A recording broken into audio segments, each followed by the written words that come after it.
베드로후서 1장 12절에서 21절 말씀입니다.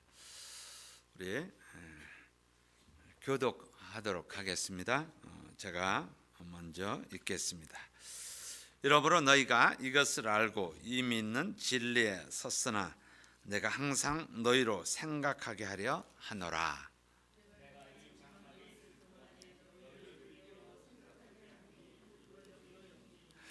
이는 우리 주 예수 그리스도께서 내게 지시하신 것 같이 나도 이 장막을 벗어날 것이 임박한 줄을 알미라.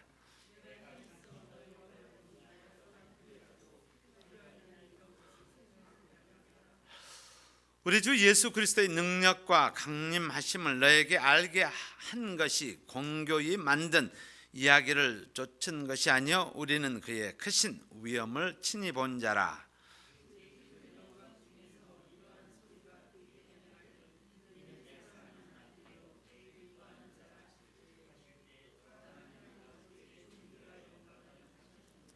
이 소리는 우리가 저와 함께 거룩한 산에 있을 때 하늘로서 나옴을 들은 것이라.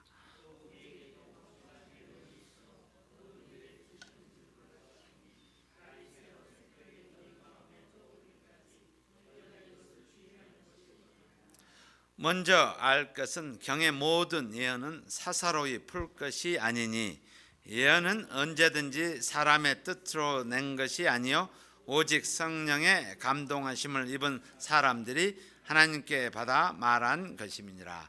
아멘. 우리 베드로 전서는 한참 네로의 핍박이 있었던 그런 상태에서 베드로가 흩어진 나그네들 또 성도들을 향해서 보낸 편지입니다. 그리고 베드로 후서는 핍박이 심하니까 교회 안에 어려움이 닥칩니다. 그래서 이 장에 들어가면은 거짓 선지자들, 그래서 어려움이 있다 보면은 이런 부분들이 일어나게 됩니다. 자, 오늘 말씀 가운데 이제 어려움 가운데 환난 가운데 어떻게 이것을 극복할 것인가라는 게 우리의 받아야 할 메시지입니다.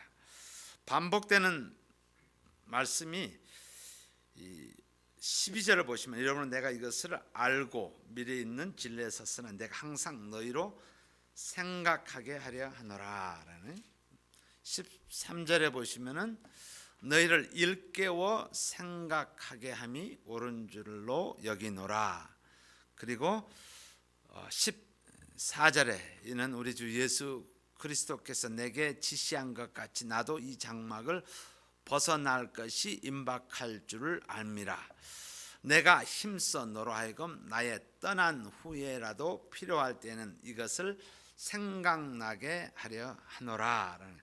강조되고 있는 단어가 말씀이 생각나게 한다라는 거예요.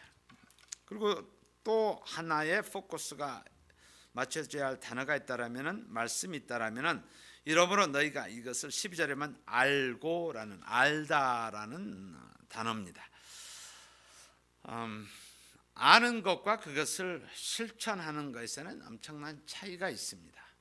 우리가 하나님의 말씀을 아는 것과 그것을 우리 삶 가운데서 실천하는 것은 엄청난 차이가 있음을 우리 모두가 압니다. 선한 것을 아는 것과 그리고 이 선한 것을 실천하는 데는 많은 차이가 있습니다. 하나님의 말씀에 사람이 선을 행할 줄 알고도 행치하지 아니하면 죄니라 이렇게 말씀하십니다. 저와 우리 모두는 가정의 삶을 알고 있습니다. 남편에게 하나님께서 클리어하게 말씀하십니다. 아내를 사랑하라라는 거예요. 아내 사랑, 남편이 해야 될 것은 아내 사랑입니다. 이것은 지식적으로 잘 알고 있어요. 내 남편으로서 저 스스로뿐만 아니라 남편으로서 이 사랑이라는 게 예수님의 사랑, 바로 그 아가페를 동일한 단어를 사용합니다. 아내의 부족함에 마치 예수님 하나님이 우리를 보고 우리의 연약성이에요, 죄성이에요. 자꾸 넘어지고 자꾸 죄 가운데 들어가는, 그럼에도 불구하고 하나님께서 예수님을 통해서 우리를 자녀 삼아 주신 그 사랑, 그것을 아가페라고 이야기합니다. 근데 남편이 아내를 사랑하는 부분에 있어서 아내가 부족해도, 연약해도, 또 실수를 해도 내 몸을 드리는, 희생해서 거기까지 사랑하는 것, 그건 지식이고 또 이것을 실천하는 거예요. 우리 삶 가운데서 우리 생각대로 가정 생활이 그렇게 이루어지지는 않습니다. 그러나 그럼에도 불구하고 하나님은 우리에게 남편들아 내 아내 사랑하기를 그리스도께서 교회를 사랑한 것 같이 사랑하라, 이렇게 말씀하십니다. 그래서 우리 이런 모습으로 살아가는 것, 이것이 남편으로서의 롤입니다. 아내들에게는 남편에게 순종하라라고 이야기합니다. 이것은 군대적인 용어 복종이 아닙니다. 이것은 submissive라고 해서 내가 의지적으로 남편을 향해서 굽어지는 것, 이것을 순종이라고 합니다. 당연히 내가 생각하기에 옳지만은 질서를 위해서 내가 남편한테 순종하는 것, submissive, 내려가는 것이, 예수님께서 바로 하늘 보좌를 취하지 않고 인간의 모습으로 형체를 가지고 이 땅에 내려오신 것, 그것을 submissive 또는 낮아짐이라고 이야기합니다. 그래서 이 하나님의 말씀은 우리는 지식적으로 압니다. 제 스스로도 이것을 말씀을 전하고 가르칩니다. 그러나 나의 연약성, 우리의 연약성, 그 말씀대로 행하는 것은 참 어렵다라는 사실을 우리는 압니다. 오로지 가능한 것은 복음 안에서만이 가능합니다. 내가 그리스도의 사랑, 복음을 처절하게 느낄 때야만이 이 말씀이 내 삶 가운데서 증거되어지고 드러나게 된다라는 것이에요. 지금 베드로가 보내는 이들 메시지를 받는 사람들은 매우 어려운, 영적으로 복음을 지키고 믿음을 홀딩하고 붙잡는데 너무너무 힘든 시간들입니다. 그들에게 하나님의 말씀을 생각해 하노라. 우리가 지금 너희들이 붙잡아야 될 것은 하나님의 말씀이니라 라고 베드로가 강조하고 있습니다.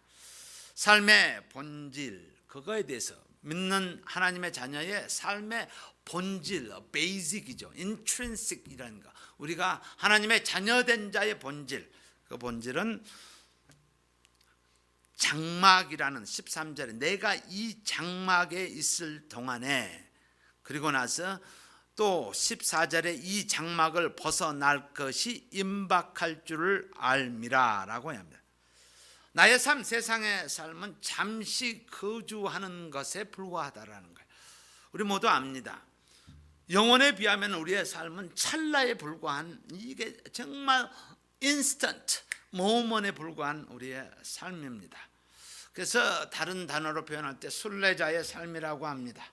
그리고 temporary resident, 그러니까 임시 거주지. 그래서 이 부분을 강조할 때 장막이란, 텐트라는 단어를 사용합니다. 이 텐트에 살고 있다는 것을 내가 처절하게 느낀다면 내가 어떻게 살아야 되는지를 우리는 깨닫게 됩니다. 알게 되어집니다. 자, 베드로가 이제 이 장막을 벗어날 것이 임박한 줄을 알미라. 그는 알다라는 단어를 다시 사용합니다. 내 생명이 얼마 남지 않았다라고 지금 고백하고 있어요. 이 상황에서 베드로의 신앙을 지켜준 두 가지 기둥이 있습니다. 이런 어려움 가운데서 베드로에게 믿음을 지켜주었던 두 가지 기둥이 있습니다. 첫 번째는 바로 장막의 삶 가운데서 내가 하나님을 의뢰한다라는 거예요. 이게 퍼머넌트한 영구한 것이 아니라 일시적인 나의 삶을 향해서, 광야 같은 삶을 향해서 내가 하나님 앞에 맡기는 삶을 살아가는 것, 그 맡김입니다. 하나님 앞에 내 인생을 맡깁니다라는 맡김과, 내가 주인이 아니고 하나님이 주인이시고 하나님께서 나를 인도하시고 가이드하실 것을 내가 맡기는 것이에요. 그리고 두 번째는 말씀이라는 두 기둥을 지금 강조하고 있습니다. 베드로의 신앙을 지켜주는 두 가지 축입니다. 하나는 주께 맡기는 것, 의뢰하는 것, 신뢰하는 것, 트러스트하는 것, 그리고 주께서 주신 말씀이라는 거예요.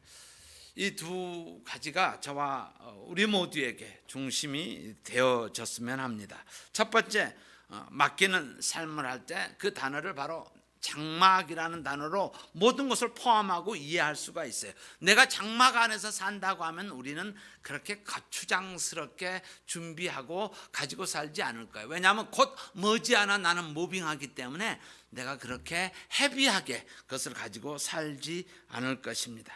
원래 베드로는 여러분 아시다시피 겁이 많고 변덕이 심한 사람이었어요. 근데 하는 예수님께서 그를 보자마자 그는 피를 또는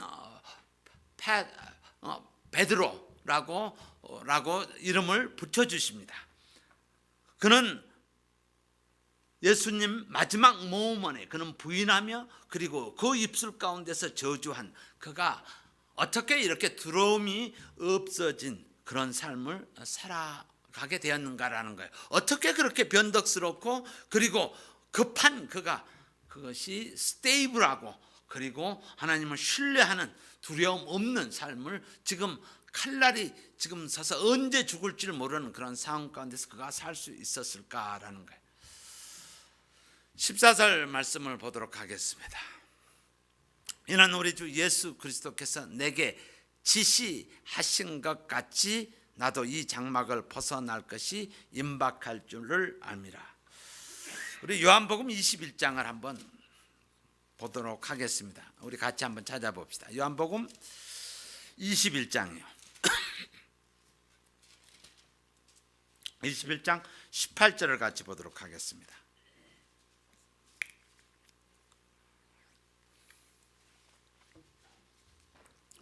다 찾으셨으면 우리 같이 한 음성으로 읽도록 하겠습니다. 내가 진실로 진실로 내게 이르노니 젊어서는 내가 스스로 띠띠고 원하는 곳으로 다녔거니와 늙어서는 내 팔을 벌리리니 남이 내게 띠띠우고 원치 아니하는 곳으로 데려가리라.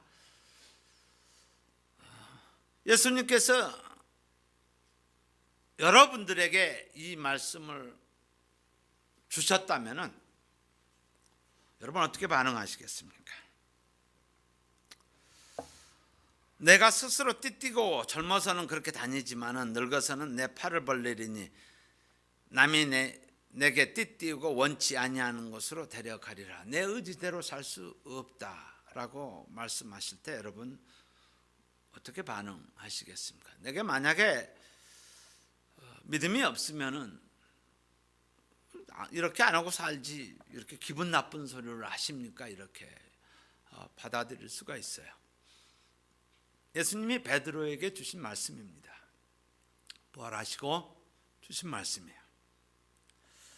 근데 키워드 하나를 딱 눈에 들어오는 단어가 늙어서는 이 단어예요. 이 말은 무슨 말씀이죠? 나는 오래 산다라는 거예요. 내가 사역을 하는 가운데서 이 말씀을 주셨다고 하면은 웬만한 고통 가운데서는 끄떡도 하지 않을 거예요. 하나님께서 예수님께서 늙어서는 이 단어를 하나로 붙여주셨어요. 그래서 그가 사도행전 12장에 보면은 야고보를 최초의 제자를 순교를 당하고 그는 감옥에 들어갑니다. 그리고 머지않아서 죽이려고 지금 계획을 하고 있었습니다. 근데 베드로의 자세, 감옥에서의 모습은 잠에 푹 빠져서 잡니다. 옆구리를 칠 정도까지 그래야지 깰 정도로 그는 잠이 들었습니다. 하나님이 나에게 요한복음 21장 18절을 주셨다면은 내가 하나님의 말씀을 읽는 가운데 이 말씀이 제 가슴에 내 영에 꽂힌다면은 제게 어떠한 어려움이 있어도 늙어서는 이 단어 하나, 이것이 남아 나는 결코 죽지 않는다. 하나님께서 나를 지켜주실 거라는 확신 때문에, 그 약속의 말씀 때문에 그는 두려움이 없이 그는 감옥에서 잘 수 있지 않았느냐라는 거예요. 우리의 믿음을 드라이빙하는 근본적인 힘은, 파워는 하나님의 말씀입니다. 믿음이 좋다라고 이야기하면은, 좋다라고 하는 사람이면 하나님이 나에게 주신 그 한 구절의 말씀을 부여잡고 살아가는 사람, 믿음 좋은 사람이야. 내가 어떤 상황이 있을 하나님께서 이 말씀 주셨어, 이 약속의 말씀 나에게 주셨어 하고 살아가는 그런 사람이 믿음이 좋은 사람입니다. 흔들리지 않습니다. 마치 베드로는 변화산의 사건도 마찬가지예요. 내가 예수님의 변화된 모습을, 그 모습을 보고 something different 하다라는 거예요. 그래서 그의 사역을, 그 고통을 이기며 나아갈 수 있었던 것은 바로 이 말씀이에요. 늙어서는 내 팔을 벌리리니 남이 내게 띠띠우고 원치 않은 곳으로 데려가리라. I'm okay 라는 거예요. 이 말씀을 준비하면서 제 옛날 생각이 불현듯 나더라고요. 창세기 26장을 같이 한번 보도록 하겠습니다. 창세기 26장 23절에서 25절 말씀입니다. 제가 20년이 지난, 벌써 그렇게 됐습니다. 아마 말씀을 드렸을지 모르지만은 그 당시 미국에서는 워싱턴 지구촌 교회 하면은 이동훈 목사님이 한참 목회를 정말 커다란 임팩을 주었던 그런 때입니다. 거기에 제가 이 목사님이 갑자기 생각이 나는 거예요. 김두하 목사님이라고 그때 선교 담당 목사님이셨어요. 근데 얼마 전에 암으로 돌아가셨습니다. 근데 제가 텍사스에 있을 때, 제가 보스턴으로 이사를 가기 전 며칠 전에 그때 교회에 임시 목사님으로 오셨습니다. 오셔서 이사 가기 전에, 그 당시 저는 이제 얼마 되지 않은 집사였습니다. 지금도 이 말씀을 잃어버릴 수 없었던 게, 너무나 그 당시에 저에게 임팩을 주신, 그리고 많은 두렵고 떨리는 그런 여정을 시작하는 단계에서 내가 어떻게 살아야지 되는지, 그 가운데 24시간 돌아가는 그러한 연구소에서 내가 어떻게 살아가야 하는지 많은 힘을 주었던 말씀입니다. 이 말씀을 붙잡고 제가 지냈던 그런 시간들이었습니다. 이삭이 거기서부터 부엘세바로 올라갔더니 그 밤에 여호와께서 그에게 나타나 가라사대, 나는 내 아비 아브라함의 하나님이니 두려워 말라라는 거예요. 두려워하지 말아라. 네가 연약해 보일지만은 아브라함의 하나님이 두려워하지 마라. 내 종 아브라함을 위하여 내가 너와 함께 있어 내게 복을 주어 내 자손을 번성케 하리라 하신지라. 그리고 나서 세 가지 단어를 함께 한다고 하면서, 세 가지 단어, 이삭이 그곳에 단을 쌓았다, 예배를 드렸다, 그리고 여호와의 이름을 부르고 거기서 장막을 쳤다라는 거예요. 가정을 이루고 그 종들이 거기서 우물을 팠더라. 사업, 우리가 하는 일을 열중했던 그 모습입니다. 우리가 어떤 가운데 있을 때 두려워하지 말며 세 가지 컴포넌트를 잊지 말고 열심으로 살아가는 모습들입니다.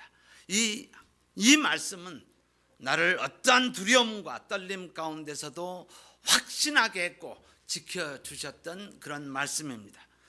오늘 베드로의 말씀을 생각하면서 늙어서는이라는 단어가 들어갔을 때, 베드로가 감옥에 들어가서, 아니 야고보처럼 나도 며칠 뒤면은 목이 잘려 죽을 수 있다라는 것을 그는 생각할 수도 있지만, 그는 깊은 잠에 들어있었던 것은 하나님께서 주신 말씀이었다라는 거예요. 그러면서 이런 생각을 다시 한번 해봅니다. 사도 바울이 로마로 가는 여정 가운데 너무나 위험하고 너무나 힘든, 그러나 그 가운데서도 그는 흔들리지 않았던 이유, 사도행전 보면 정말 매 순간 모먼 바이 모먼이 떨리는 순간이 있었습니다. 근데 그 가운데서 하나님의 말씀, 로마도 보아야 하리라 라는 말씀입니다.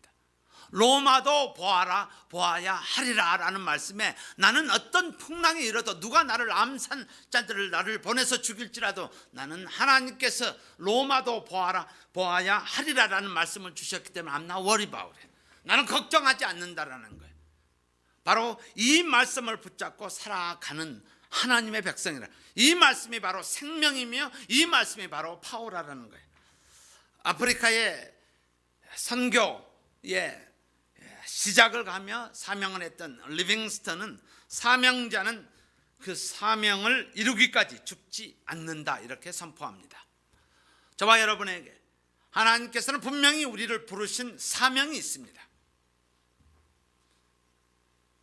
우리에게 주신 그 사명을 이루기 전까지는 마치 베드로처럼 또한 사도 바울처럼 우리 한 가지 말씀을 굳게 붙잡고 살아가는, 하나님 말씀 주시옵소서라고, 하나님 이 상황에서 저는 지금 결정을 할 수 없고 어떻게 해야 할지 모르겠습니다. 하나님 말씀 주시옵소서. 하나님의 자녀들에게 주신 말씀을 허락하여 주시옵소서.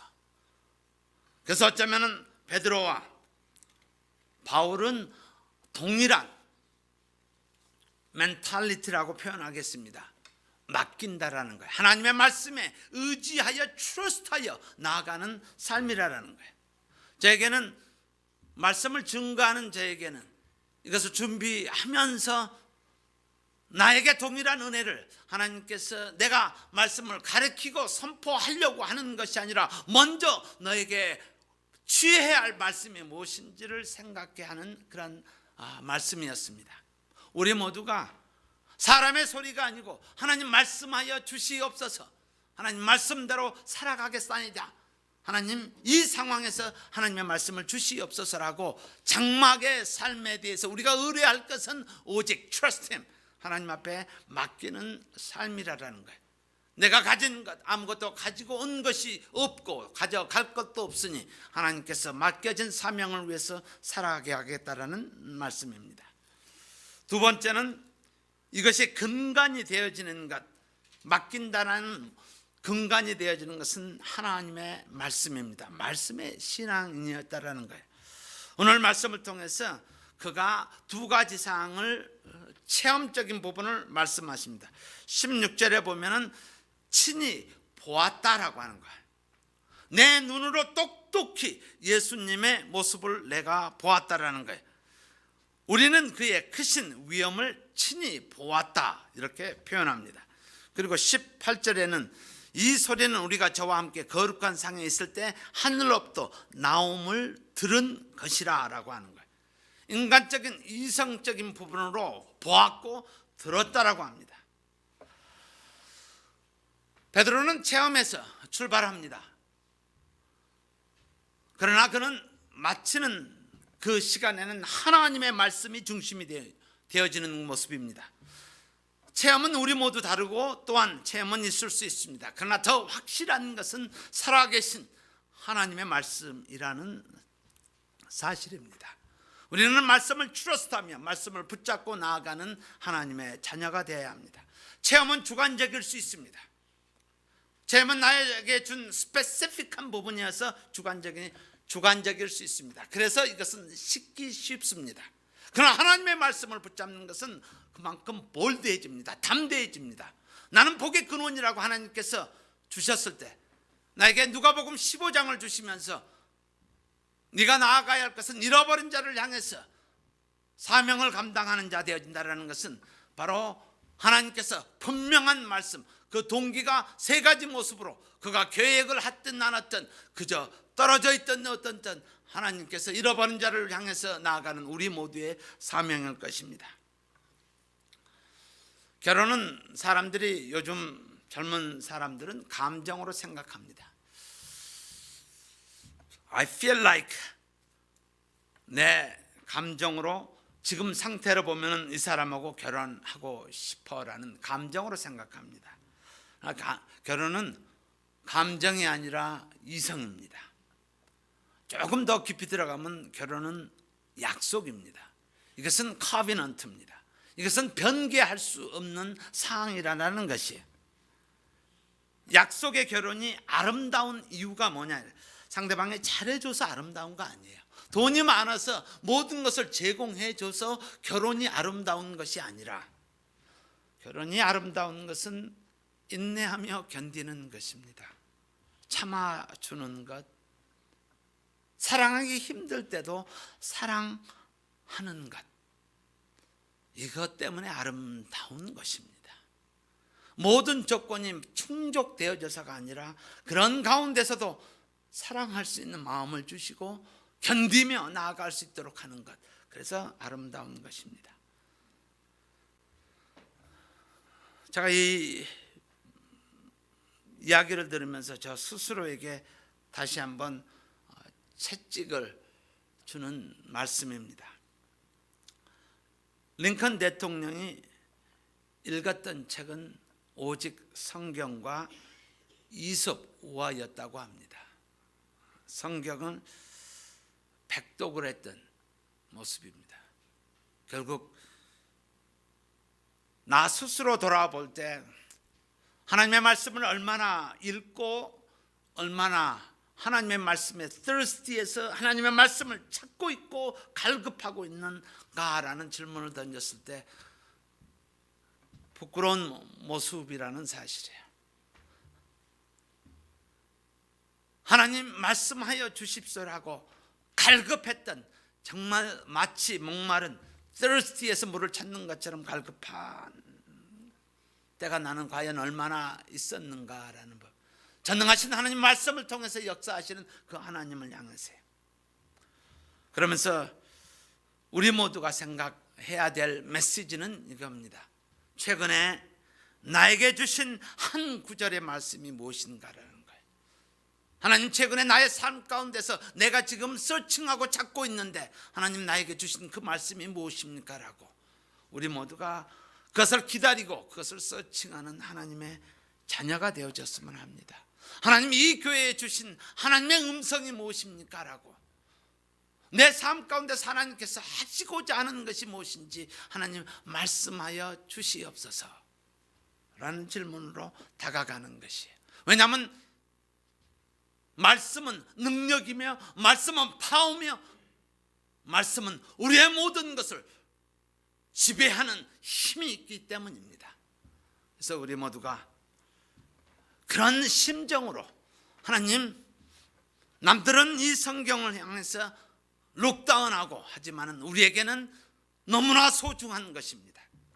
이 수많은 말씀 가운데서 하나님, 저 찾고 있습니다. 말씀 주시옵소서.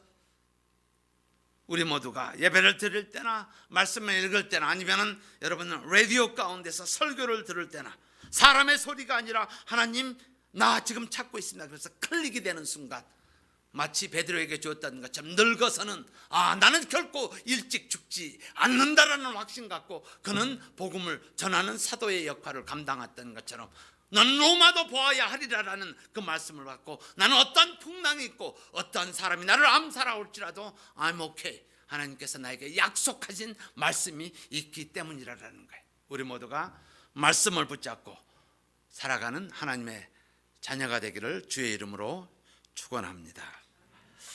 기도하겠습니다.